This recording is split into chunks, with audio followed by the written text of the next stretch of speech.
Hey, Design Her Travel Tribe. I've got a quick favor to ask before we get started with today's episode. If you enjoy the podcast, if you wouldn't mind to head over to your favorite podcast platform and leave a rating and review.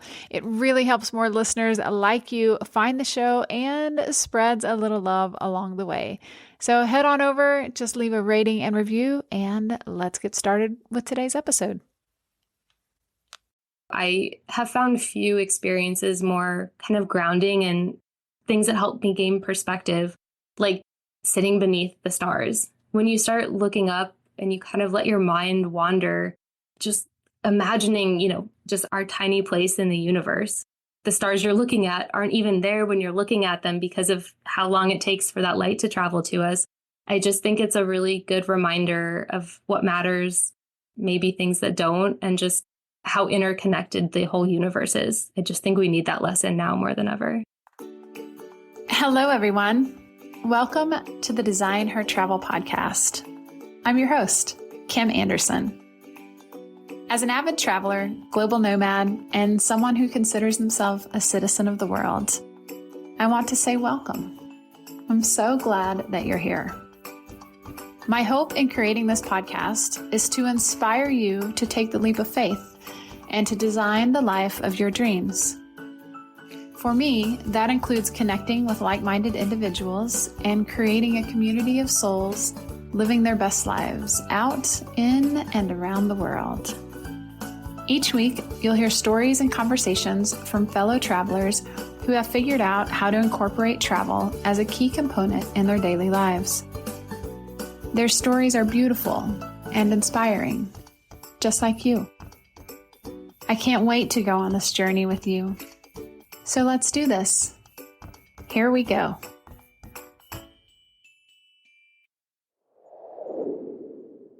Hello, beautiful souls. Welcome back to today's episode of the Design Her Travel podcast. I'm your host, Kim Anderson. And before we get started today, I will tell you a little bit about today's guest. And today I have on the show Stephanie Vermillion. Stephanie is a travel journalist and photographer who covers stories about adventure, astrotourism, and conservation. She's Outside Magazine's Astrotourism columnist and the author of Nat Geo's 100 Nights of a Lifetime, the world's ultimate adventures after dark. And so thank you so much for joining me today, Stephanie. I am super excited to dive into the topic. Welcome to Design Her Travel. Yeah, thank you so much for having me. And I can't wait to talk all things nighttime adventure. Me too. I have to say the night skies are one of the things that I absolutely love about traveling around the world. And so I can't wait. I've been looking forward to this episode since I discovered your work online. And so before we kind of dive into the nitty gritty about astrotourism, tell people, I think it's pretty good to start at the beginning. Like, what is astrotourism and how did this come to be your jam, the thing you're known for? Astrotourism is traveling for the night sky, to keep it very simple, because my story, of course, of how I got into it is always, a little bit more in depth. So I grew up in Dayton, Ohio, a city in the Midwest that it's a great city, but a lot of light pollution. So I never knew that the stars could be as bright as they can if you're in a dark sky destination. But during college, I had the wonderful opportunity to travel to Morocco, where I got to camp in the Sahara Desert. And that I just anyone who's camped there knows the stars are unreal there. I saw the core of the Milky Way. I saw these shooting stars left and right. And it kind of opened my eyes to this whole part of our world that I didn't know was possible.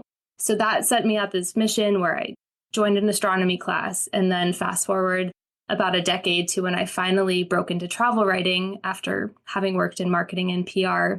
I started going on trips where I could chase the northern lights, and that was always a goal of mine. And once it happened, it was euphoric and also game over for my sleep schedule when I traveled, because I was like, I need to see these everywhere. And it's been really exciting because a lot more people are getting interested in the night sky. And that means that people are traveling more for the night sky. A lot of this has to do with the recent eclipses we've had, the peak of Northern Lights activity. And so astrotourism is kind of everywhere. And it's been really fun to see a passion of mine be shared by so many people. Yeah, you're right. I think I saw an article, I don't remember what travel publication put it out, and they said the top 10 up and coming areas of travel, and astrotourism was one of those. And I love it. Now you see all kinds of astrologers, you see all kinds of discussion about astronomy and what's happening in the sky. And so it's become part of our vernacular. So I love that it's your jam. I can totally feel your passion when you start talking about it. And so for someone who's interested in the night skies and curious about starting to do some astrotourism, what are some things that they need to know? What are some considerations before they even start? An important thing with any astrotourism adventure is to travel to a place that has dark skies. For example, you wouldn't want to go to a big city, although they might have wonderful observatories, and that is always a great starting place. It's better to get kind of into the wilderness or even to a city that has taken measures to reduce their light pollution. A good way to find these places, you can either look at the Dark Sky International map of certified destinations for stargazing. I believe there's over 200, so a lot to choose from around the world. I also use light pollution maps. I'll just go to light pollution map on Google, pull up whichever one comes up first in search results, and I'll look at that and kind of plot around where there's more dark skies versus light pollution. So you can kind of like backwards build these itineraries based on which areas have minimal light pollution. The reason you want low light pollution is because you want to be able to let the stars shine. So from where I live in Cleveland, Ohio now, I can't see the Milky Way at all from my backyard. I can see a couple things, but I can't see the Milky Way, especially not the Milky Way core. If I was in, say, Death Valley, where it's super dark, I could see the core of the Milky Way. I could almost see some of the colors of it. So that's a really big difference, is traveling to a place that's known for dark skies can really up the ante when it comes to stars. And then the other thing that I would say is to try to plan your trip, if your goal is to see the Milky Way, to see as many stars as possible. Try to plan your trip roughly around a new moon, because that also helps the stars shine brighter. If you have the full moon, which is also beautiful, I love a super moon, but if you have the full moon, it does wash out a lot of the stars and can make sites like the Milky Way or a meteor shower tougher to see. So look for dark skies, try to travel around a new moon, and then bring a headlamp that has red light, because that will minimize the effect of bright light on your eye. Oh, that's a good idea. The headlamp with the red light. That makes a whole lot of sense, because it's interesting. As an astrotourist, you would be in the dark. I know that sounds silly, but think about traveling and being in a new place and you're moving around and you're exploring, but it's nighttime and you want to see the stars. So there's a lot of different variables or factors to consider when you're planning a trip. These aren't just like city excursions. And that's a reason I do always recommend, especially if it's a new to you place, getting a local guide. There are, especially in these dark sky areas, it's kind of cool to see all of these new tourism ventures popping up of people offering stargazing tours or unique aurora hunting. And when you go with a local guide, the pressure is kind of off of you to be the one totally responsible for your own safety. I feel I can kind of like let my guard down a little bit when I'm with someone who knows the area well. So I recommend that too. Oh, yeah, that's a great idea. It's always nice to be able to pass that baton to someone. Just tell me where to go. I'm totally here. It makes it easier. And so as an astrotourist, what are some of the things that are on your bucket list to see, or some of the things that you've seen that are just, this is what everyone who's interested in the night sky should see? I have to say the Northern Lights. I mean, you probably heard my heart sing when I brought the Northern Lights up before. How many times can I bring them up in one podcast? I mean, there's really nothing like it. And one thing I will say is if you do what I talked about, traveling to dark sky places, and also if you go around a new moon, even if you're far north enough, you can see the lights around a full moon. But if you're in the right spot on a strong enough night of Northern Lights, you can see color. That has been a big discussion with so many people seeing the lights in the lower 48 last year. People are like, oh, they're kind of a hoax, or people, you can't really see the color. It's just this faint, whatever. That's true if you're in a city with light pollution or a lower latitude where it's harder to see that strength of the storm. I mean, recently I was up in the Yukon where I had really great success watching the northern lights. And I mean watching. You can see, because it's so dark there, because you're north, so that's where the reaction between the particles from the sun and our atmosphere that's happening pretty close to overhead. That's what causes the auroras.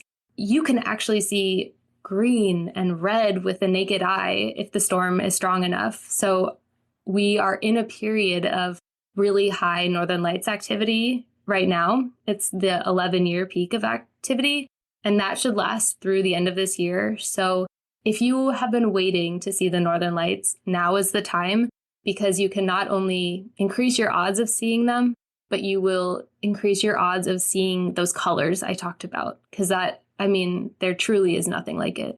And so what's contributing to this 11-year peak? Like, why are we seeing the northern lights at the rate we are now?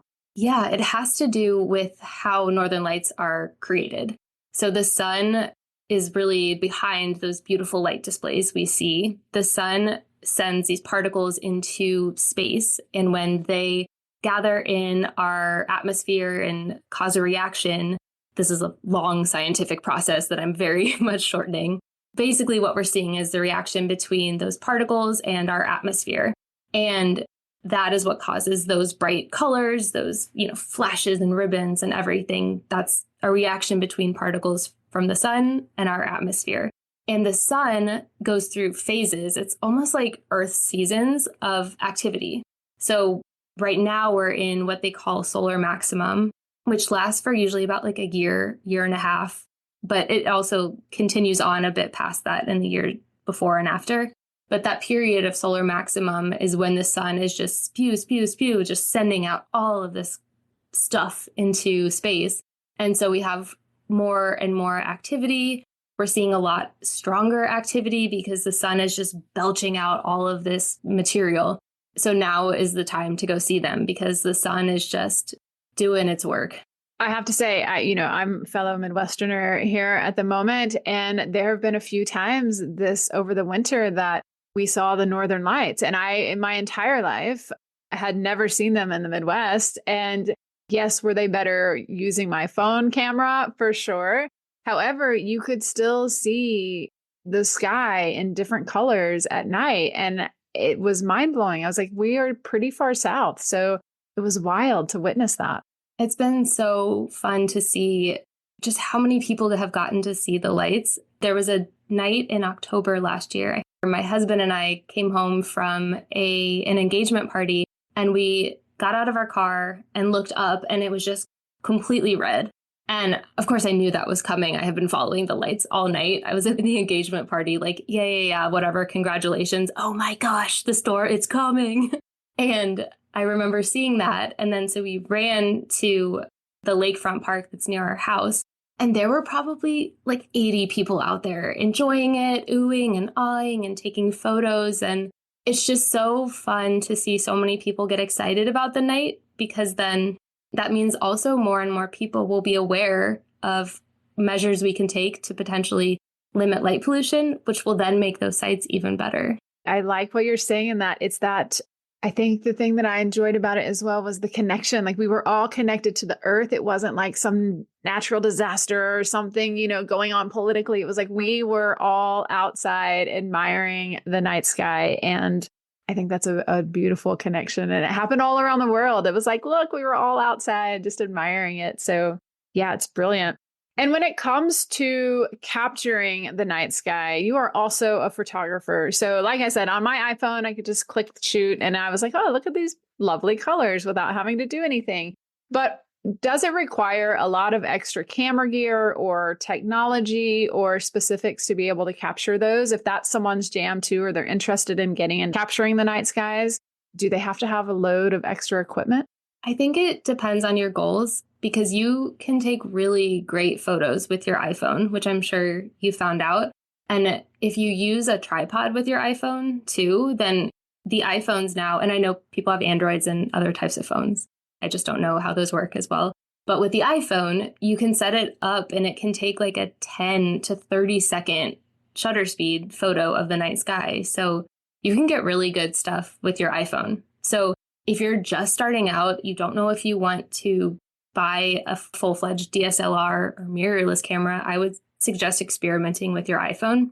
That said, for most, if not all of my night photos, I use a Sony mirrorless camera, the Sony a7 III and a7R IV.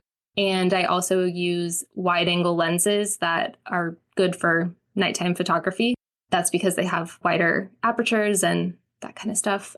So I usually bring 2 cameras when I'm going on a night shoot somewhere, and a tripod. Peak Design has a really good travel tripod that I think weighs like 3 pounds, and it actually is like the size of your forearm. It fits in to your suitcase so well. I've just started using it and I'm obsessed. So yeah, I bring 2 cameras, 2 wide angle lenses, and then I have the Peak Design travel tripod. And I also recommend the Joby Gorilla Pod, which is just this, you've probably seen it. It has like these little joints, these like ball joints almost, that you can kind of attach it and put it on things. And it's very small, so it doesn't add all that much weight. Because the frustrating thing sometimes is, and I'm talking very specifically about aurora hunting, but this also goes for a lot of stargazing experiences I've been on, is you are allotted maybe 30 pounds for your luggage. So I try to think of every way to have lightweight gear. So the lighter tripods, mirrorless cameras are lighter, which is great. And then I just rewear a lot of my clothes.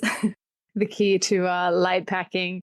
And so let's talk destinations. So what are some of the sort of premier destinations or the bucket list be all end all destinations for night sky tours? If you could go anywhere in the world to see the stars, well, I'll probably say 2 because I have 2 favorites.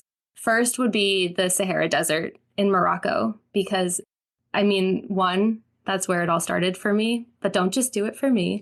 It is so dark there. It's so remote. And there's something just magical about the landscape being just as enchanting as the sky above, because you're among these dramatic sand dunes that change from midday to sunset to beneath the night sky. And it's really honestly cozy, just lying on the sand and looking up. So the Sahara Desert, I cannot recommend enough. And then in Chile, the Atacama Desert is one of the driest and darkest places on Earth. I had the great fortune of going there pretty soon after the pandemic when things started opening up again. And it just was such a reminder of why we travel, because, I mean, the Atacama Desert in general is beautiful. You have mountains and mountains and mountains, but then the actual desert looks so much like Mars and the moon that NASA actually does a lot of their rover testing there. So you are seeing this incredibly dark, like vivid night sky, but then all around you, it actually looks like you're on the moon because it's so lunar that, you know, NASA tests their gear there. So I highly recommend going there as well. And what's really cool too about the Atacama is it's become so popular to go there for the night sky that there's this entire kind of like tourism community around astrotourism. I've never experienced a place where like everyone's itinerary has at least one night beneath the stars. How cool is that? Yeah, I love it. I love that people are just getting out into the world, you know, for reasons other than like whatever, all the other reasons that we travel to see the Eiffel Tower, to see whatever, you know, it's like, let's see what Mother Nature's got for us. Yeah, I think we also really need it. Things are really tense now. There's a lot of sadness in the world, natural disasters, and those obviously are very serious, but take care of ourselves too. I have found few experiences more kind of grounding and things that help me gain perspective, like sitting beneath the stars. When you start looking up and you kind of let your mind wander, just imagining, you know, first and foremost, just our tiny place in the universe. The stars you're looking at aren't even there when you're looking at them because of how long it takes for that light to travel to us. I just think it's a really good reminder of what matters, maybe things that don't, and just how interconnected the whole universe is. I just think we need that lesson now more than ever. Yeah. And I love that how, you know, insignificant we are in the grand scheme of things. It's like we're such a tiny speck. Yeah, it's so freeing, especially, and, you know, I'm sure you get this too in the creative world. we often hold ourselves back because we're so afraid of what people might think if we do something out of the box or, maybe something fails. But when you sit beneath the stars and you think about it, who cares? We're this tiny speck in, the whole period of humanity, but then also in the whole grand scheme of our universe, like, who cares if a project that you're passionate about, you put out and it fails? That's a lesson I try to keep in mind all the time. Oh, perspective. Hey, that's fantastic. And so let's talk a little bit about the light pollution and the International Dark Skies Program. We actually did an episode on the Dark Skies Program recently, so I'll link that for everyone in the show notes. But let's talk about some of the places in the world and some of the cities that you know that are consciously contributing to reducing their light pollution and working with things in that regard. Well, like I mentioned, there's over 200 certified destinations around the world. I'm not sure how many they're at now, but I know the number is climbing. And what's great is these aren't just like, marketing ploys to be on this map. I know from many sources I've interviewed, it takes years and years and years to gain the certification from Dark Sky International because it's such a rigorous testing program. And this one state park in Utah, I remember I interviewed them about their process, and they, I think, had to retrofit like thousands of lights in the park to become Dark Sky certified. So all that's to say, there are over 200 places that are certified and many more to come. It just takes so much time. And I love to know how much work goes into this because you know that it's not just paying their way to be part of this program. One thing that I'm most excited about with the Dark Sky movement is that late 2023 introduced Dark Sky Lodging. They worked with Under Canvas, the glamping brand. They have a lot of glamping sites near national parks. They worked with them to introduce Dark Sky Lodging. So the same kind of things that these destinations are going through, very rigorous observations and all of that to make sure they're following the rules, they're now bringing that to lodges. So lodging can have this stamp that says we are Dark Sky certified. And I think that is so important because this astrotourism movement, I love so many things about it. But like any tourism, one thing that is concerning is the more people you have out at night, the more infrastructure you have built around nighttime experiences, the more that infrastructure has people, the more they have lights because people feel, quote, safer under light. And then all of a sudden, it's like backwards. Everyone's here for the dark skies, but the hotel lights are so bright that you can't even see what you're there for. So I'm really excited about this program that Dark Sky is spearheading. And I know that from an inside source, a lot of lodging destinations that have applied for this, that are working on this. So I think that's a huge area that we will see growth in the astrotourism movement. And it's so important because we need to protect the dark skies, not just for our own stargazing, but for the animals, for insects. There's a lot of other beings on this planet that rely on pure night as well. That's beautiful. And did you say it was a glamping company? Who is that? Yes, it's Under Canvas. I'm not sure how many properties they have throughout the US, and I actually think they opened one internationally recently. But 5 of their properties in the Southwest, which is an incredible place for stargazing, they have gained the certification from Dark Sky International. I know one is around the Grand Canyon, one is near Bryce, and one is the Lake Powell. One might be Zion, I forget the others, but they're all kind of centered around these big stargazing hubs, again, are showing the possibility of preserving the night sky with astrotourism. How fantastic. And I have to say, I live in a very rural part of America, and I live right now in a tiny town that's just a couple of thousand people. And our family farm is probably 20 minutes away. But the difference between my house in the town of 2,000 people and the night sky here and the night sky at our family farm 20 minutes away is vastly different. Like I can see so many more stars just going 20 minutes away. So a tiny bit of light pollution makes a dramatic difference on what you can see. And it's wild to be able to witness both of those things. You realize what an impact we really do have on the night sky. Absolutely. A great example of this I experienced in December 2023. My husband and I planned a trip to the Grand Canyon, and that's a dark sky certified park. And we lucked into last minute reservations at Phantom Ranch, which is one of the experiences in my book. But it is the only lodging on the Grand Canyon floor, one of the hardest reservations to get in the park system. It was such a bucket list item. And 2 nights before we got our reservation. It was so exciting. But what was really cool to see was on the south rim of the Grand Canyon, which is the most popular area for visitors. And mind you, the whole Grand Canyon National Park is a dark sky certified park. But you can see the degrees of difference between the south rim, where most travelers go. It's dark, but they have a lot of light just because there's so many people walking to and from dinner and blah, blah, blah. Even when I would go out in the morning, I mean, you can find places away from the hotel lights, but it's still kind of obscured. On the canyon floor at Phantom Ranch, I've never seen a place take their dark skies so seriously. Every single exterior light was a red light. So you still have the safety to get around, to make sure you're not like stepping on a scorpion, because those can be down there.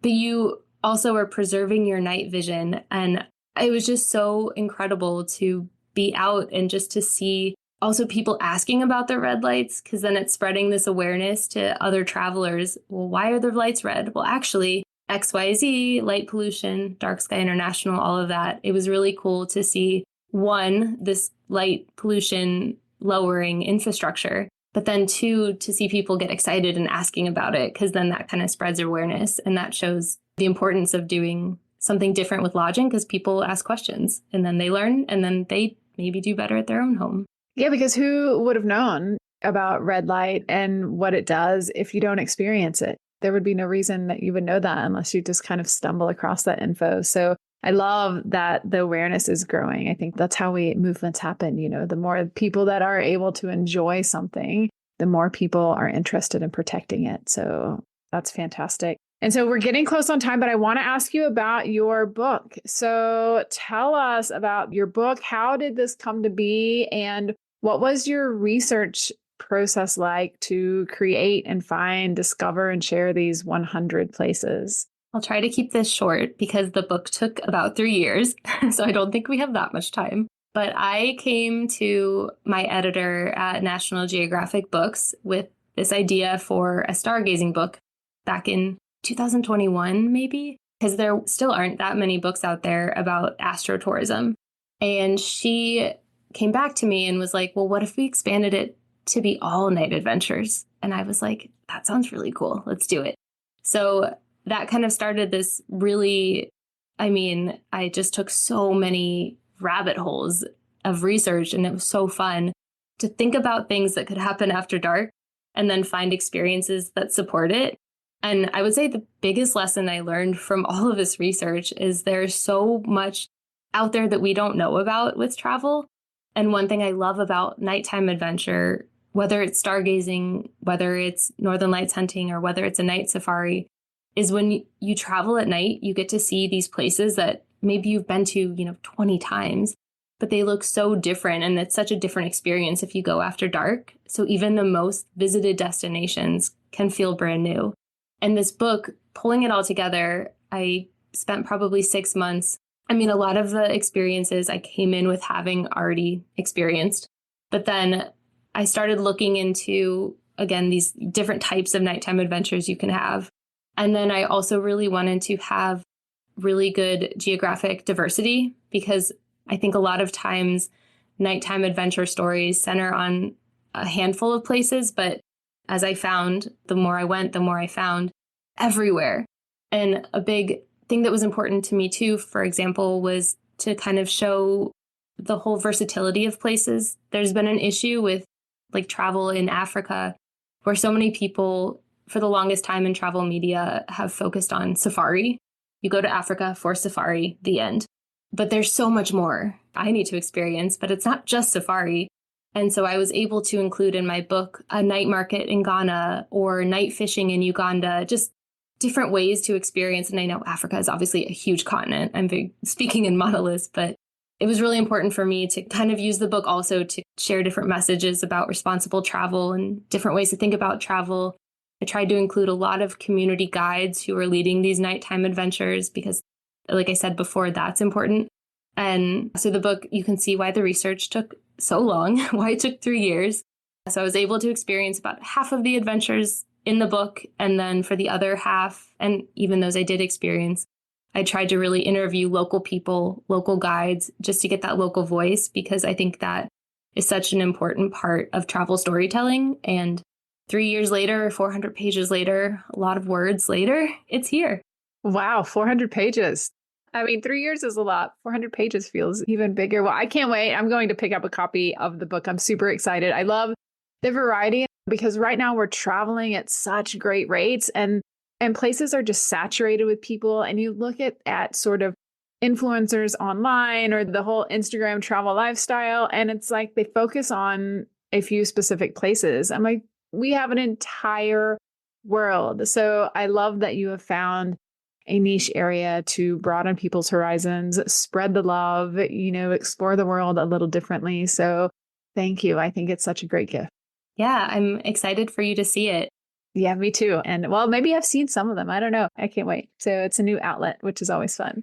And so with that, we can move into the lightning round. So we have 4 quick questions. The first one is, what is a travel tip or an inside scoop for your current location of Cleveland, Ohio? Cleveland has an incredible park system. I think it wins awards almost every year. So my big tip for visiting Cleveland is go to our parks, and not just the national park, which is awesome, but the metro parks are unbelievable. Ah, fantastic. And are they well used even in the winter? Yes. I think people know Cleveland is one of the cloudiest places in the world. Ask me how I know. Ask my sad lamp how I know. But one thing I have found is that the way a lot of people here deal with winter blues is they get outside. Some people are surfing on the Great Lakes in the winter. Some people are hiking, snowshoeing. So there's a lot of activity. They're not like Zion or Bryce in the grandness, but they're wonderful forests that have great trails, a lot of wildlife you might not expect, like beavers and deer, and even see bald eagles, honestly, now from my house in Cleveland. So we have a lot more nature than I think people give us credit for. And I always want to tell people about it. Yeah, because Cleveland and nature are not 2 words that go together in my brain. So that is a great inside scoop. I'm going to have to do a little research on that. And then number 2 is, what is a book that has inspired you to design this extraordinary life? There's so many, but a recent book that has been very relevant. I read it actually before I quit my job to become a travel writer, but a recent just kind of like growth period, I feel like, in my business of coming up with new and bigger ideas has required me to reflect back on Big Magic, Elizabeth Gilbert's book about creative ideas. And I think I've been in this period of looking at different ways to kind of experiment with my business, new ways of storytelling.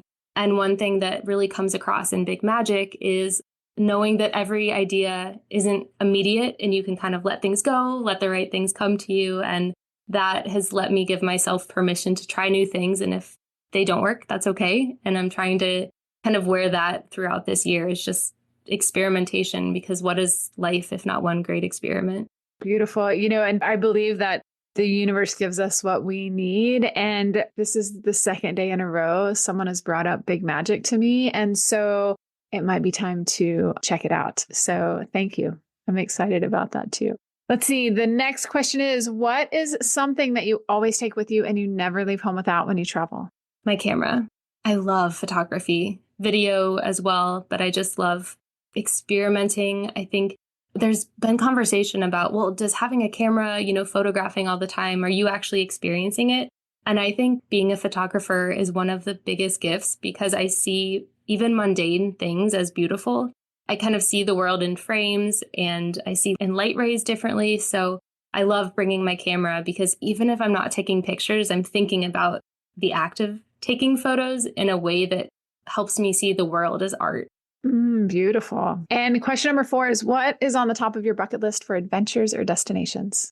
Well, you knew I wasn't going to end this conversation without talking about the aurora again. I want to see the Southern Lights so bad.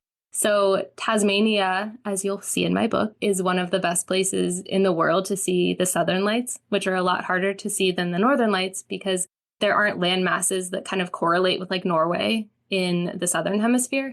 So Tasmania is similar to what the Upper Peninsula of Michigan would be like in that different hemispheres. And all of that to say, it's one of the best places to see the Southern Lights, Aurora Australis. And I'm really hoping to make that happen at some point in the near future. Beautiful. I know I was curious about the Aurora Australis, but we didn't really talk on it. So I'm glad that you touched base about that. And so where can people find you or connect with you online? I share most of my adventures on Instagram at by Stephanie Vermillion. And I also have, like I mentioned before, or I think you mentioned, an Astrotourism column with Outside. So a lot of new astro stuff coming there. And my website, stephanievermillionstudio.com. Brilliant. Well, thank you so much for sharing your passion, for following your passion, for introducing the world to the night skies. It's such a beautiful gift. So thank you for sharing it with us. Yeah, thank you for having me and thank you for letting me share it. Yeah, absolutely. And happy travels. I absolutely love Stephanie's enthusiasm for the night sky and her passion for sharing it with all of us. And here are the key takeaways. Number one, if you're new to astrotourism or planning a trip, start by checking out the International Dark Sky Places program or a light pollution map to find the best stargazing spots. Number two, plan your trip around the new moon. That's when the skies are darkest. The stars are the brightest and you'll catch the most vivid colors. Full moons are beautiful, but they really can block out a lot of the stars that you'll be able to see if you go on a new moon. Number three, bring a red light, headlamp, or torch because it helps protect your night vision. Number four, consider booking a local night sky guide. It helps to take the pressure off of planning and safety, so you can simply show up and check out and admire the sky. Number five, if you have been dying to see the Northern Lights, then this is absolutely your year. Right now, we are in a rare solar maximum cycle, and we are in an 11-year peak that's lighting up the skies around the world like never before. So now is the time. Start planning your trip. Number six, you don't need fancy gear for great night sky photos. An iPhone and a tripod are a great place to start to capture stunning photos. If you find that it's something you really love, then you can expand your gear. But right now, an iPhone and a tripod just might surprise you on the amazing shots you'll be able to capture. Number seven, be sure to add these two spots to your night sky bucket list. One is camping under the stars in Morocco's Sahara Desert, or exploring Chile's otherworldly lunar landscape of the Atacama Desert. The quote that I would like to leave you with today is from Francis Clark. And they said, "There wouldn't be a sky full of stars if we were all meant to wish on the same one." I loved that quote when I came across it. I just love it. I think it really speaks to the Design Her Travel podcast and our mission here to show you that there are many ways to create your dream life full of travel. We are all here to live a life that is uniquely ours. And my hope is that hearing stories of these amazing guests inspire you to get out there and explore the world on your own terms. It doesn't matter what your passion is, whether it be chess or trees or the night sky. Your life is yours to live and the world is yours to explore. I hope you wish on every star you see along the way. If you enjoyed this episode today, then please share it with a friend. That little act of kindness means a lot and helps more than you know. And of course, I love hearing from you on Instagram. So hit me up. Let me know, what's your favorite night sky experience? Or is there something or somewhere that you just can't wait to see? If so, then send me a DM at Design Her Travel. Until next time, my friends. Thank you so much for showing up and listening to this episode. I know that there are so many things in life that you could be doing right now. And so it means a lot to me that you're here. There are so many more episodes coming your way. So if you enjoyed the show, please take a moment to review and follow us on Apple or Spotify or wherever you get your podcasts. And if you know someone who might like to hear it, please share. Those little acts of kindness mean a lot and help more than you know.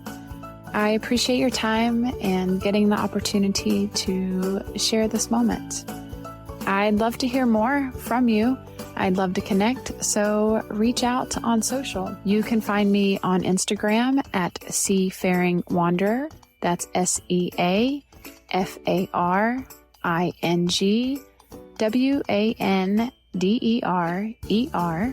And then you can join our Facebook group at Design Her Travel Podcast. I would love to connect, hear more from you. Let me know what you'd like to hear more of, places you'd like to hear about, and things you'd like to know how to do when designing your life. So thank you, everyone, and I'll be back soon.